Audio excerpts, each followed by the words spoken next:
அவதாரம் நம்முன் நின்று உறவாடி உரையாடி நம் துக்கமும் சுகமும் தன்னுடையதாய் ஏற்று வாழும்போது நாமும் வரலாற்றில் வாழும் மனிதரானோம் என்று பெருமை கொள்ளுங்கள். பாரதத்தில் பாண்டவர்க்கு கண்ணன் இறைவனாய் தெரிந்தான். மைத்துனனாய் மாமனாய் தேரோட்டியாய் நின்ற பொழுதும் இறைமையை உணர்ந்து ஏத்தினர். அதனால்தான் போரில் வென்றனர். ஆனால் அதே காலத்தில் வந்த துரியோதனனோ கண்ணனை சாதாரண மனிதனாய் மதித்தான். மமதையில் அனைத்தும் இழந்து உயிர் நீத்தான். அவ்வாறே எளியோர்க்கும் எளியனாய் அவள் இறங்கி வந்து கருணையை வசப்படுத்துங்கள். அவள் சாதாரண மனிதனாய் வீடு தேடி வருகிறாள் என்பதால் குறைத்து மதிப்பிடாதீர்கள். 1008 கொடுத்தால் வீட்டிற்கு வரும், 10,008 கொடுத்தால் பாத பூஜைக்கு வரும் என்று கணக்கிட்டு விடாதீர்கள். அவள் கணக்கில் அடங்கா கருணை மழை. இன்று உலகத்தை சுற்றிலும் பலவிதமான இடைஞ்சல்களும் குழப்பங்களும் சூழ்ந்து கொண்டு நம்மை அலைக்கழிக்கின்றன.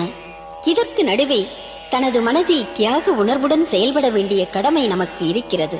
ஏனென்றால் இது ஒன்றுதான் முன்னேற்றத்திற்கான வழியாகும். இப்படி ஒரு குழப்பமான சூழ்நிலையில் மனதை சரியான பயிற்சிக்கு ஆளாக்கி புத்தியால் சரியான வழியை உணர்ந்து செயல்பட வைப்பதற்கு ஓர் உன்னதமான வழிகாட்டி தேவை. அதுதான் மருவூர் மண்ணில் மலர்ந்திருக்கும் மாமேரு. நான் காரியங்களை செய்யவோ காரியங்கள் கைகூடவோ யாரையும் ஏக்குவதில்லை. காரியங்களின் பலன்கள் கைகூடி வருவதையும் நான் நிச்சயிப்பதில்லை என்று கீதாச்சாரியன் கூறுகிறான். இயற்கையில் விளையும் எல்லாவற்றையும் மாயையே செய்கிறது. பெட்ரோல் போட்டால் கார் ஓடுகிறது. ஆனால் அது எங்கு போய் சேர வேண்டும் என்று சொல்லி இயக்குமா? வழியில் கார் நின்று போவதற்கோ திசை மாறி செல்வதற்கோ அது பொறுப்பாகுமா? இவற்றையெல்லாம் நிர்ணயிப்பவர் காரை ஓட்டுபவர்தான். அதை போல ஆண்டவன் நம்மை படைத்து நமக்கு சக்தியை கொடுத்தாலும் நம்முடைய செயல்கள் நம்முடைய இயல்பை பொறுத்தே அமைகின்றன. இந்த இயல்பு பூர்வ ஜென்ம வாசனையை பொறுத்தே நம்மிடம் உண்டாகிறது. அவையே நாம் குறிப்பிட்ட முறையில் ஒரு காரியத்தை செய்ய தூண்டுகிறது. நம்மை படைத்தவர் நம்மிடம் நாம் என்ற அகங்காரத்தை படைக்கவில்லை. அது நாமாகவே வளர்த்து கொண்டது. அதுவே நம்மை பிடிவாதமாக குறிப்பிட்ட முறையில் செயல்பட வைக்கிறது.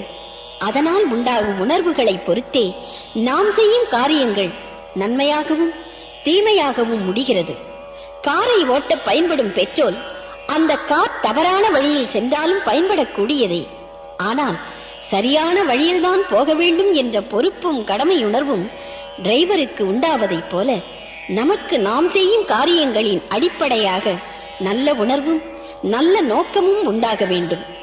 வாழ்க்கையினும் காரை நல்வழியில் ஓட்டிட பயிற்சி பெறும் இடம்தான் இந்த மருவூர். இதில் பயிற்சியை அம்மாவின் பார்வையில் முடித்து சக்தி தொண்டன் என்ற லைசன்ஸும் செவ்வாடை என்ற யூனிஃபார்மும் உடுத்தி காரை ஸ்டார்ட் செய்யுங்கள். பிறவி பெருங்கடலை நீந்துவீர்கள். தாமரை பூந்தாளினையை சேர்ந்து அருள் பெறுவீர்கள். எல்லா ஆலயங்களுக்கும் செல்கிறோம். இன்ன உடைதான் என கட்டாயப்படுத்துவதில்லை. ஆனால் மருவூரில் மட்டும் ஏன் இந்த செவ்வாடை என்ற கேள்வி பல நெஞ்சங்களில். உடையே ஓர் அடையாளம் தானே. ஒவ்வொரு மாநிலத்திற்கும் ஒவ்வொரு நாட்டிற்கும் அவரவர் கலாச்சாரத்திற்கேற்ற உடை. அது அவர்களை இன்னவர் இவ்வூரை சார்ந்தவர் என்று அடையாளப்படுத்துகிறது.